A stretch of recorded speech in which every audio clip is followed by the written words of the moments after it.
নমস্কার বন্ধুরা, আপনারা যারা দীর্ঘদিন ধরে ওয়েস্ট বেঙ্গল গ্রুপ সি এবং গ্রুপ ডি নিয়োগ প্রক্রিয়ার আপডেটের অপেক্ষায় আছেন, আজকের ভিডিওটি আপনাদের জন্য অত্যন্ত গুরুত্বপূর্ণ। সাম্প্রতিক বিধানসভা অধিবেশনে রাজ্য সরকার নিয়োগ প্রক্রিয়াকে স্বচ্ছ ও দ্রুত করার লক্ষ্যে বেশ কিছু বড় ঘোষণা করেছে। আজকের এই ভিডিওতে আমরা আলোচনা করব ইন্টারভিউ নম্বর, একাডেমিক স্কোরের নতুন নিয়ম এবং 100% শূন্যপদ পূরণের সম্ভাবনা নিয়ে।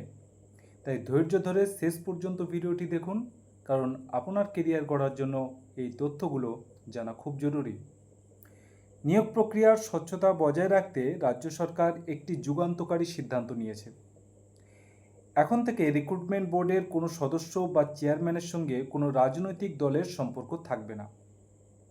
বাম আমল থেকে চলে আসা রাজনৈতিক হস্তক্ষেপের এই সংস্কৃতি বন্ধ করার এই পদক্ষেপ নিঃসন্দেহে প্রার্থীদের মধ্যে আস্থা ফিরিয়ে আনবে।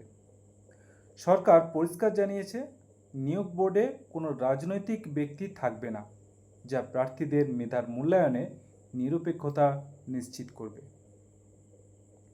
অনেকেই জানতে চেয়েছেন ইন্টারভিউ নম্বর এবং একাডেমিক স্কোর নিয়ে। বিধানসভায় স্পষ্ট উল্লেখ করা হয়েছে যে ইন্টারভিউয়ের জন্য মাত্র 5 নম্বর ধার্য করা হয়েছে। এটি অত্যন্ত ইতিবাচক একটি দিক। ইন্টারভিউয়ের মার্কস কম থাকায় পক্ষপাতিত্ব বা ডিসক্রিমিনেশনের সুযোগ অনেকটাই কমে যাবে। এছাড়া একাডেমিক স্কোরের ক্ষেত্রেও 30 নম্বরের পরিবর্তে 15 নম্বরের একটি কাঠামোর ইঙ্গিত পাওয়া যাচ্ছে।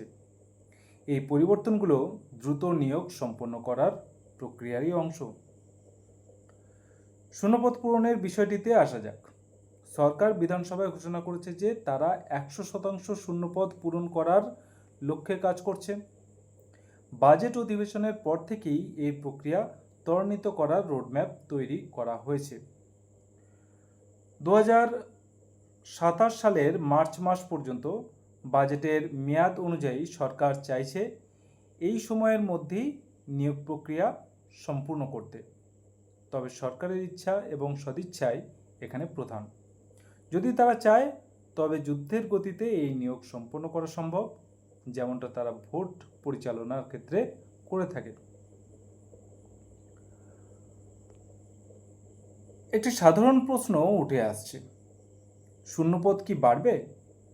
এখানে একটি বিষয় পরিষ্কার, সরকার চাইছে পূর্বের নিয়োগ প্রক্রিয়ার ঝামেলার হাত থেকে দ্রুত মুক্তি পেতে।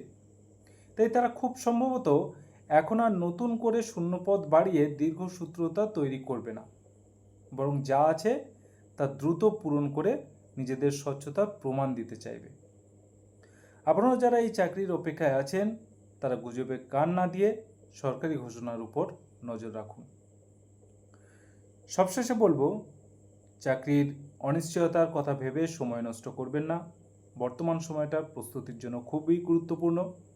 সরকার যদি হঠাৎ নিয়োগ বিজ্ঞপ্তি দিয়ে দেয়, তখন প্রস্তুতির জন্য আর সময় পাবেন না। তাই এখন থেকেই মন দিয়ে পড়াশোনা শুরু করুন।